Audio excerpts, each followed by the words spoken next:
अगर वाजिब चीज़ की क़राअत कर रहे हैं, क़राअत वाजिब कर रहे हैं, तो फिर हरकत नहीं होनी चाहिए, जुम्बिश नहीं होनी चाहिए। लेकिन अगर बीच में नमाज की हरकत है या जिस वक्त खामोश है कोई हरकत हल्की सी हो जाए, कोई मसला नहीं है।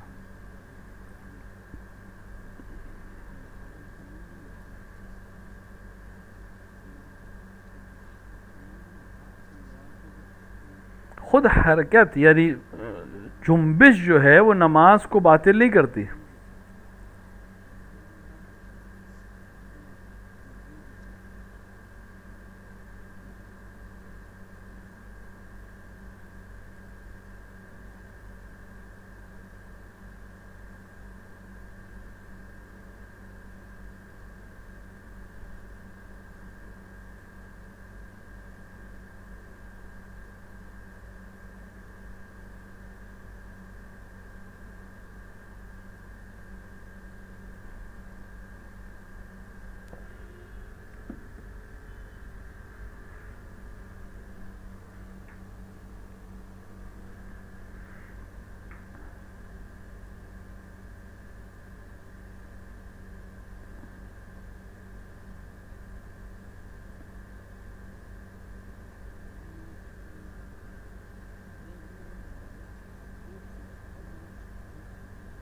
जो पहला सवाल आपका है कि मेरे जहन में है कि रवायत में दोनों तरह से पेश किया गया है इस मसले को।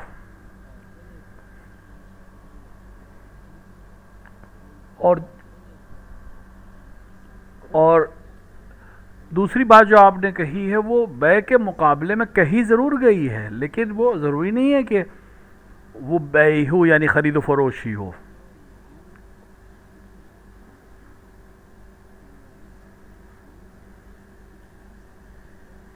रहा जहाँ तक सदक़े की बात है, सदक़ा दोनों चीज़ों पर आता है, पैसे पर भी आता है और अमल पे भी आता है। कोई भी अमल खैर सदक़ा है।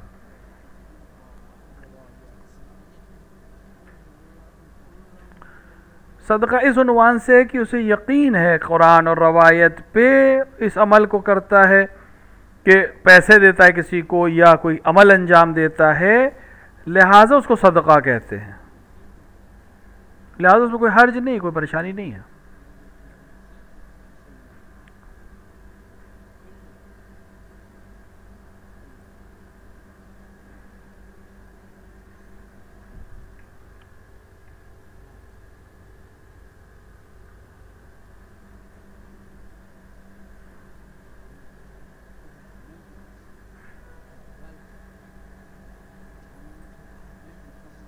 देखिए, तरत्तुब हर जगह है, अव्वल से आखिर तक।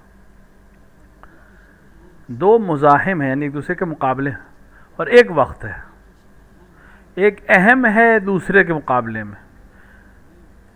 रवायत से मालूम होता है कि अहम है। मसलन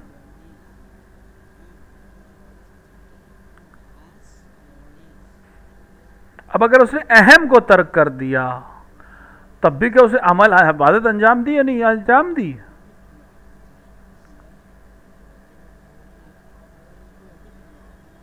मसलन मस्जिद के सहन में जाए, वाजिब है फ़ौरन पानी डालना। नमाज ज़ोहर का वक्त है, वो भी वाजिब है।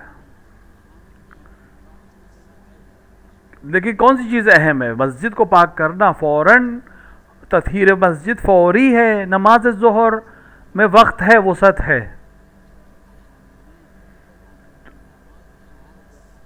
अब अहम है जो चीज़ कम तर है, वो क्या उस पर अम्र है कि नहीं? अम्र है।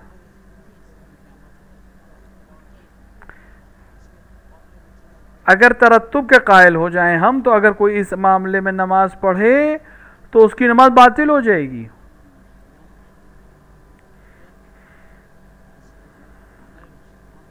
मैंने अपनी बाज तहरीरों में इसी तरफ इशारा किया।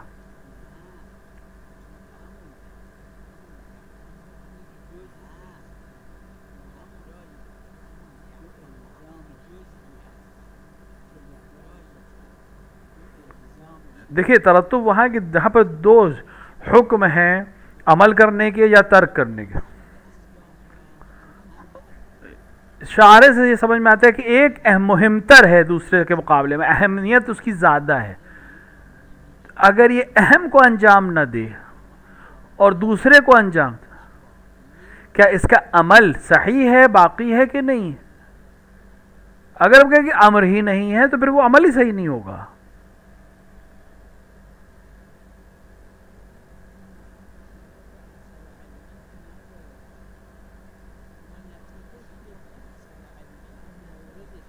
ये इख्तिलाफी मसला है, लेकिन असर इल्मी नहीं रखता है, लेकिन नतीजा एक ही, सिर्फ मवारिद उसके फ़र्क करते हैं।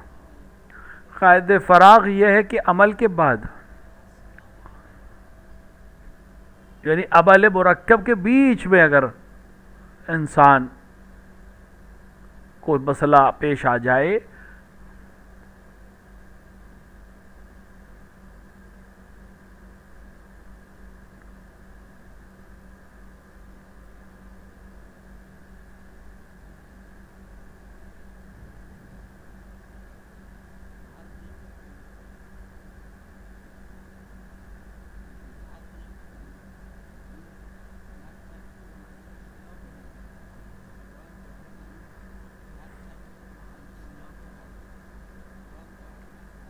उर्वे में भी इस मसले को बयान किया गया है और उलमा में इख्तिलाफ है इस मसले में, कायदे फराग।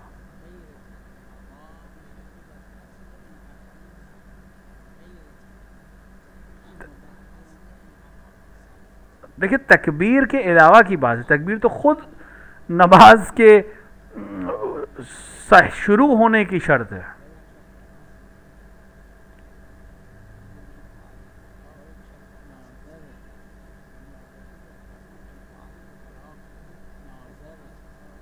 क्योंकि कायदे फराग नाजिर है इनके ऊपर।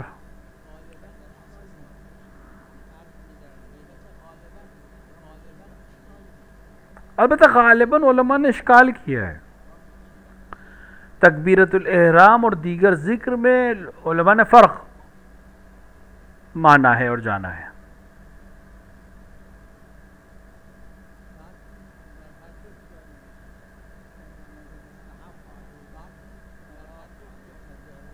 इसमें फ़र्क नहीं है, दोनों के ऊपर भी है। कायदे तजावुज़, कायदे फराग नमाज मुस्तहब में भी जारी होता है।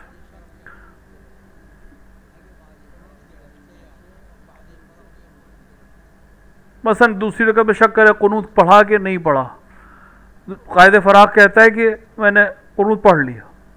मुस्तहब और वाजिब में कोई ऐसा मसला नहीं है, ये दोनों कायदे दोनों जगह जारी होते हैं।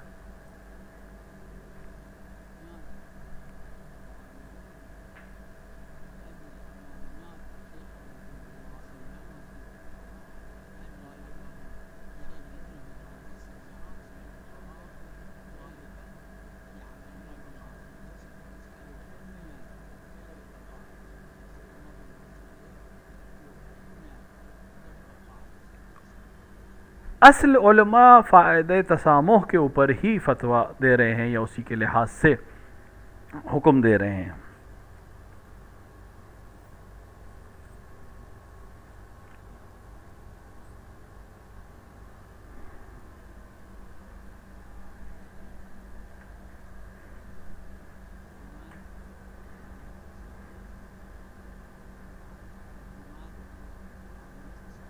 इमाम सादिक़ अलैहिस्सलाम से फरमाया कि इब्न रसूलल्लाह,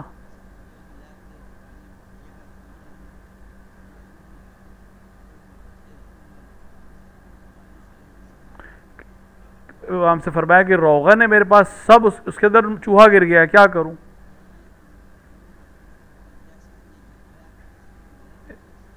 हजरत से फरमाया कि इतने एक चूहे के लिए, इतने के लिए इतना रोगन मैं बर्बाद कर दूं।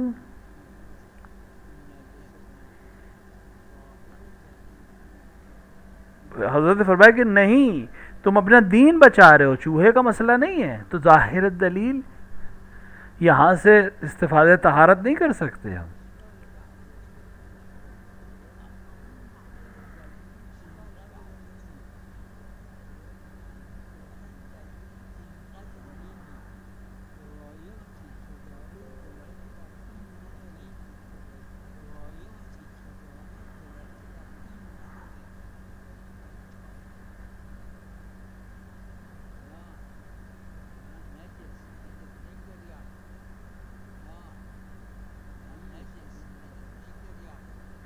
नजिस है, उसको खा नहीं सकते। हाँ, दूसरे इस्तेमाल उसका इस्तिफादे उससे कर सकते हैं, जलाने के लिए वगैरह के लिए।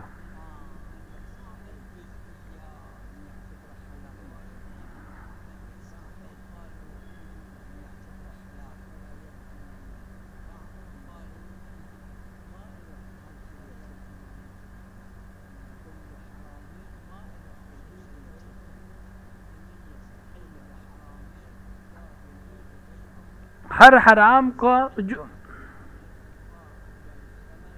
देखिए, हर हराम का जायज़ है बे करना, ख़रीद फरोख्त करना, अगर उसके अंदर अक़ली तौर से कोई फ़ायदा हो, अगर उसका समन हलाल हो।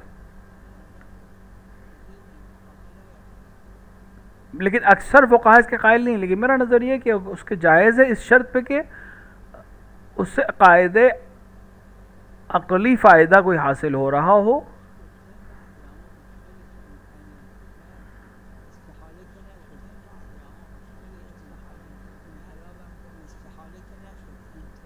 देखिए, पनीर के लिए जो बहस है, ये इस्तिहाला तो है नहीं, इनक़लाब भी नहीं है, ये इंतकाल भी नहीं है, तो ये दूध नजिस है।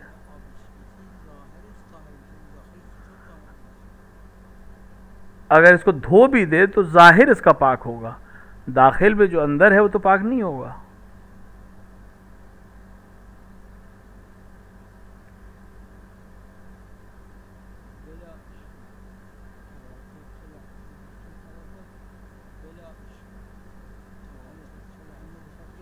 तवातुर चाहे लफ्ज़ी हो चाहे मानी हो, तवातुर अगर है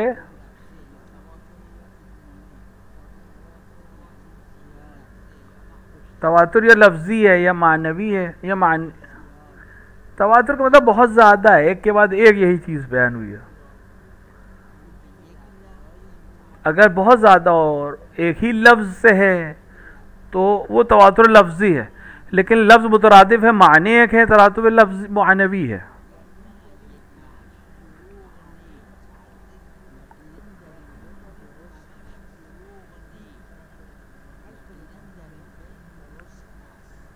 अगर मानी अलग अलग हो, अल्फाज अलग अलग हो, लेकिन भाई ये यकीन हो कि सब झूठ नहीं है, तो ये अलग तरह से तवातुर है।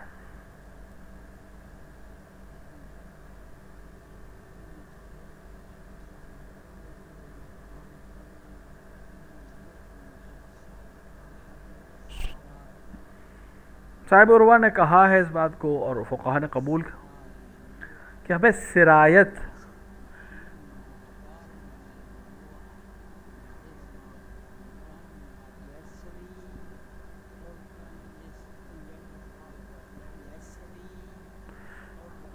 अगर कहीं अगर नजासत वहाँ पे लगी है जहाँ पर शहद का छत्ता है, तो अगर सिरायत करेगा तो नजिस है, वल्ला नजिस नहीं है।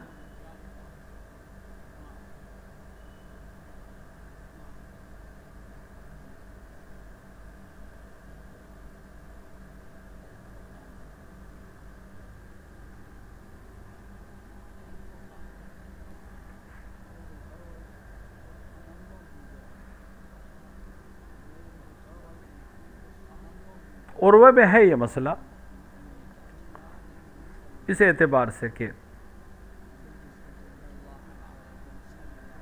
वो मुसल्लमात का इनकार करते हैं अल्लाह की तरफ,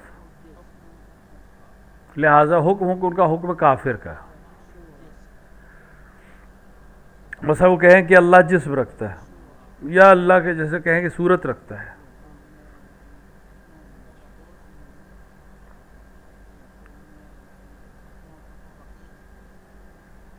तो उनका हुक्म भी वही कुफार का हुक्म है।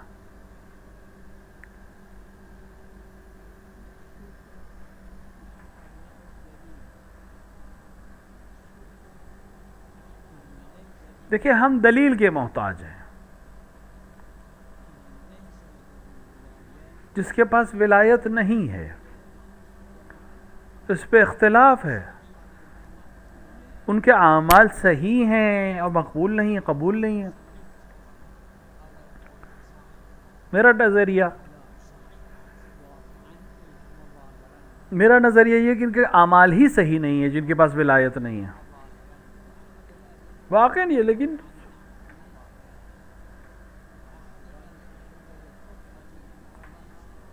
और उसका एक दलील में अमीर मोमिनीन का कौल है। जो पहला खुतबा आपने खिलाफत ज़ाहिरिया के बाद दिया, उसमें आपने फरमाया, मज़मून उसका यह है, जिस तरह जब तक तौहीद खुदा कबूल नहीं करता बग़ैर नबूवत के, बस कोई कहे ला इलाहा इल्लल्लाह लेकिन अल्लाह के रसूल को नहीं मानता हो, उसी तरह जिस तरह तौहीद बग़ैर नबूवत के काबिल कबूल नहीं है, उसी तरह तौहीद और नबूवत बग़ैर विलायत के काबिल कबूल नहीं है। आप ख़बीरुल मोमिनीन का खुतबा देखें जो खिलाफत ज़ाहिरिया के बाद पहला खुतबा आपने दिया है, उसमें यही फरमाया है।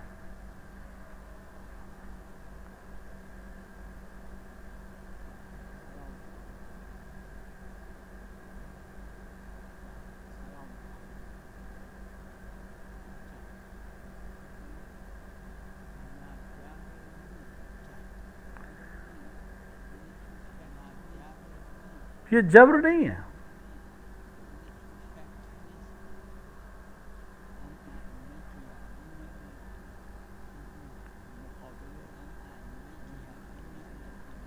एक तो आइम्मा हैं जो हमें हिदायत करते हैं हक़ की तरफ, उसी के मुकाबले में कुछ ऐसे लोग हैं जो जहन्नम की तरफ इंसान की हिदायत करते हैं, यानी उसको रास्ता दिखाते हैं। तो इंसान इख्तियार रखता है।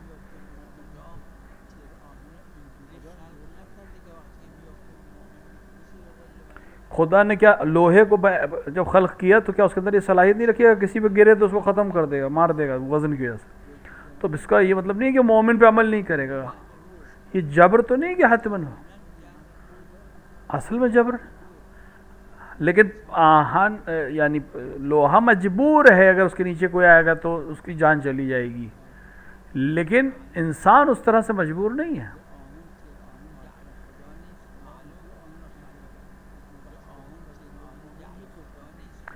क्या खुदा ने लोहे को नहीं बनाया है? अगर मोमिन पे गिरे तो क्या मोमिन नहीं मरेगा? मर जाएगा, लेकिन ये मजबूर है इस अमल में। लेकिन इंसान मजबूर नहीं है, यानी इंसान कर सकता है कि ना करे, लेकिन लोहा अपने अमल से नहीं रोक सकता, सूरज अपनी हरारत को ख़त्म नहीं कर सकता।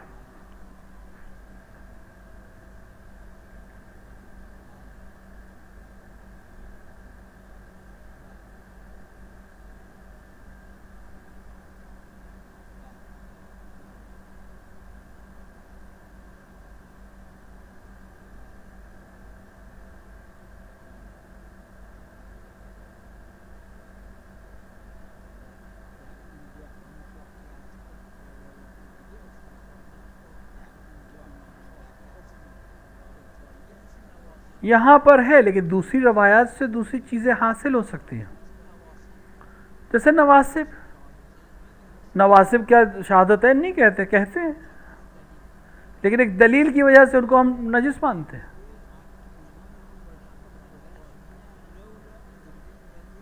जाहिर उसका भी बगैर ये कि दूसरे दलाइल आके हमें दूसरा हुक्म दें।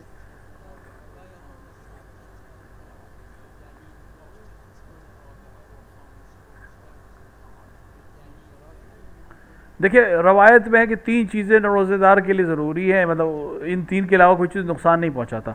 लेकिन अब हमारे पास 10 अलग अलग दलीलों से अलग अलग चीज़ें भी मुफ्तरात में आ गई, तो बस मालूम है कि ये 3 तक महदूद नहीं था। इसी तरह हज में, इसी तरह नजासात में, मुताहरात में भी इसी तरह। जब दलील हमारे पास होती है तो हस्र भी अगर हो कहीं पर, वो भी इस दूसरी दलील की वजह से ख़त्म हो जाएगा।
अमीर रवायत में है, तफसीर से मौजूद है कि अमीर मोमिनीन ने उनके क़ल्ब को राज़ी करने के लिए पैसे दिए पैगंबर से, राज़ी करने के, मुअल्लफ़तिल क़ुलूब।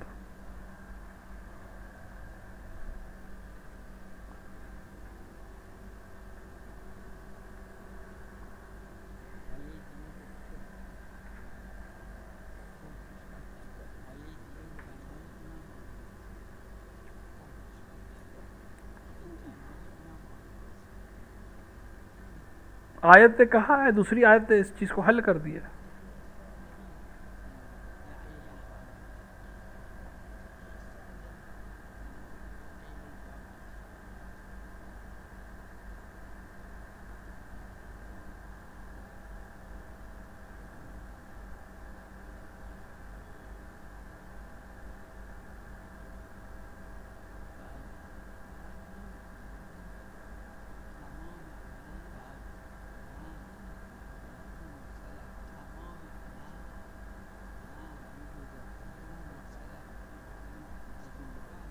आयत में जैसे वल्लहु मा सलफ़, यानी वापस जो इससे पहले किया उसको वापस करना जरूरी नहीं, लेकिन अब रिबा नहीं ले।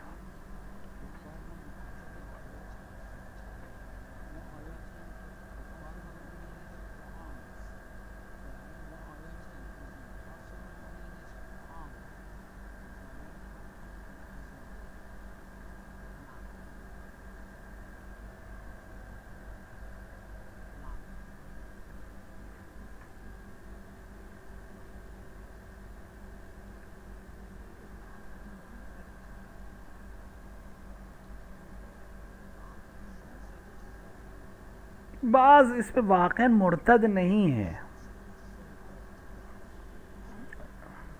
हसासियत की वजह से शायद इस तरह से मामलात हो रहे हैं।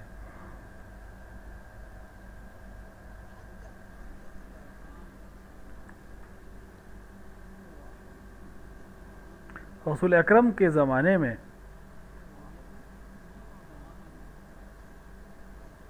एक दो नहीं कई थे जिन्होंने ईमान लाए, फिर मुर्तद हो गए, फिर ईमान लाए, फिर मुर्तद हो गए, फिर ईमान लाए। तो रसूल अकरम ने उनके साथ मुर्तद का अमल अंजाम नहीं दिया, हज जारी नहीं की।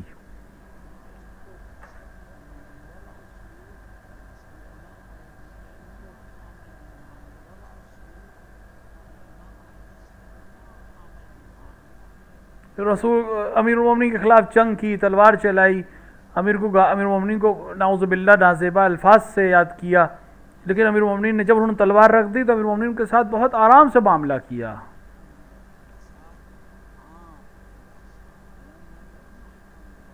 अगर फसाद आम हो जाए तो फिर वो मुर्तद वाले अहकाम जारी नहीं होते।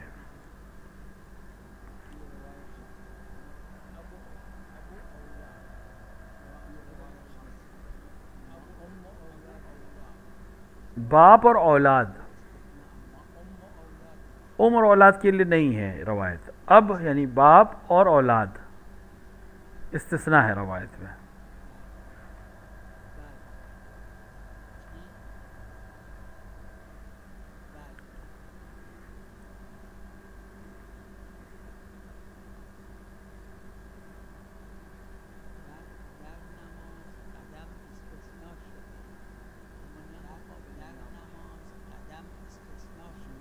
नमाज में कदम इस्तिस्ना हुए हैं, पैर इस्तिस्ना हुए हैं, लेकिन नामहरम के मुकाबले में नहीं।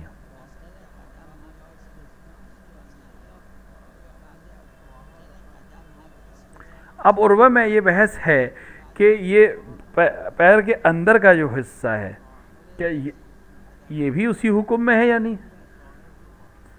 तो कदम का पिछला हिस्सा या ज़ाहिरी हिस्से से कोई फ़र्क नहीं पड़ता। बाज़ कहते हैं शक किया और क़द्र मुतयक्कन यानी हद कम से कम इस हिस्से को, उसको ज़ाहिर कदम को हिसाब किया है छुपाने के लिए। उर्वा में है ये मसला मौजूद है।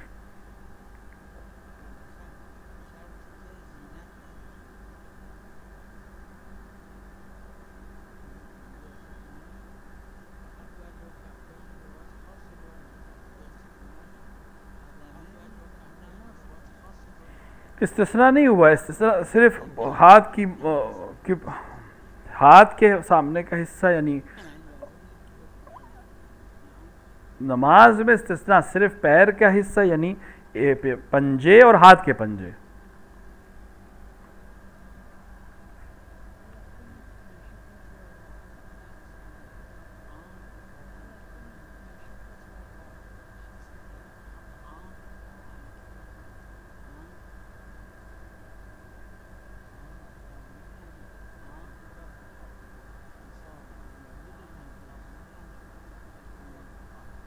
नहीं, ये अहले किताब नहीं है।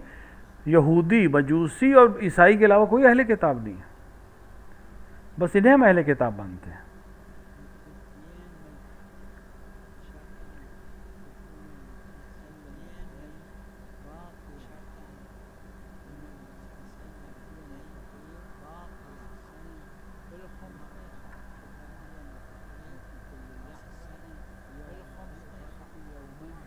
खुम्स में कोई शुबा नहीं है। यौमन भी यौम भी दे सकते हैं, लेकिन ज़कात पे नहीं। वक्त होने से पहले ज़कात नहीं दे सकता इंसान, साल पूरा होने से पहले। हाँ, ये दे सकता है कर्ज के तौर पर।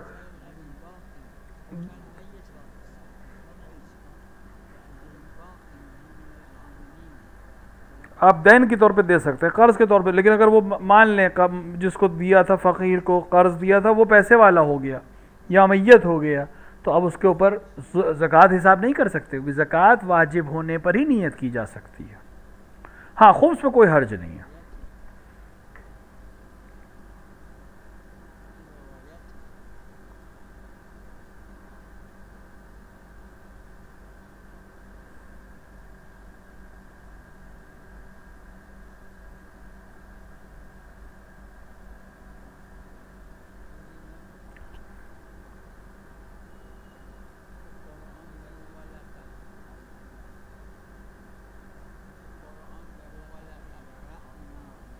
कुरान में है,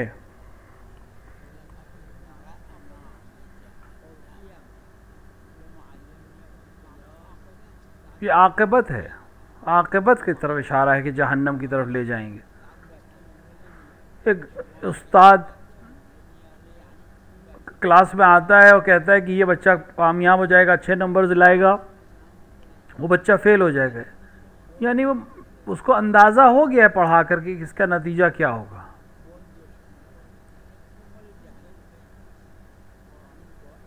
कुरान ने भी उसी तरह से इशारा है।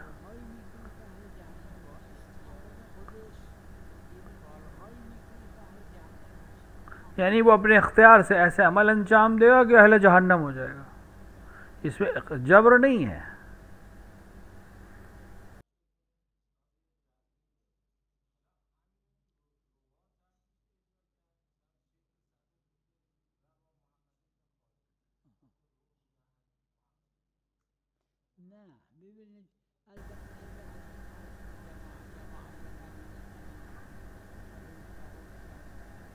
ये जो एक जमात ने कहा है मैंने भी इसे कबूल किया।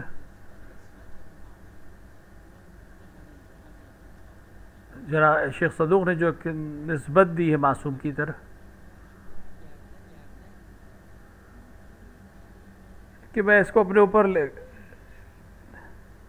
इस लिहाज से हम मुतमईन हो जाते हैं कि शेख सदूक ने चूंकि अपनी गर्दन पे लिया है लिहाजा हम मुतमईन हो जाते हैं। जमात ने कबूल किया लेकिन सब ने कबूल नहीं किया। अगर शेख सदूक कहते तो उनका शायद गुमान है, उनके लिए हुज्जत है, हिस्स नहीं है ये।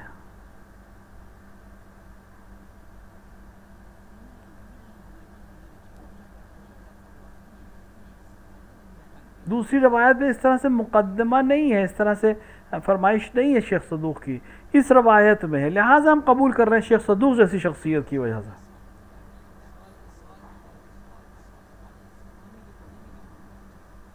देखिए खुद शेख सदूक अगर खिसाल में कहें अपनी किताब में काला सादिक अलैहिस्सलाम, हम कबूल नहीं करेंगे रवायत को, यानी इस तरह से। लेकिन मन ला यज़ुल फ़क़ीह में हमारे पास करायन है कि हम कबूल कर लेंगे।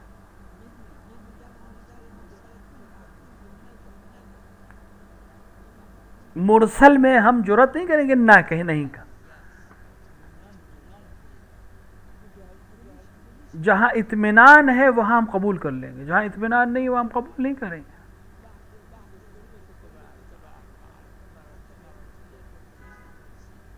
बाज़ ने तो सारी कुतुब को कहा, नहीं कुतुब अरबा में सबको माना है कि हत्ता शेख तुसी के मरासील को भी कबूल किया, लेकिन रोशन नहीं है।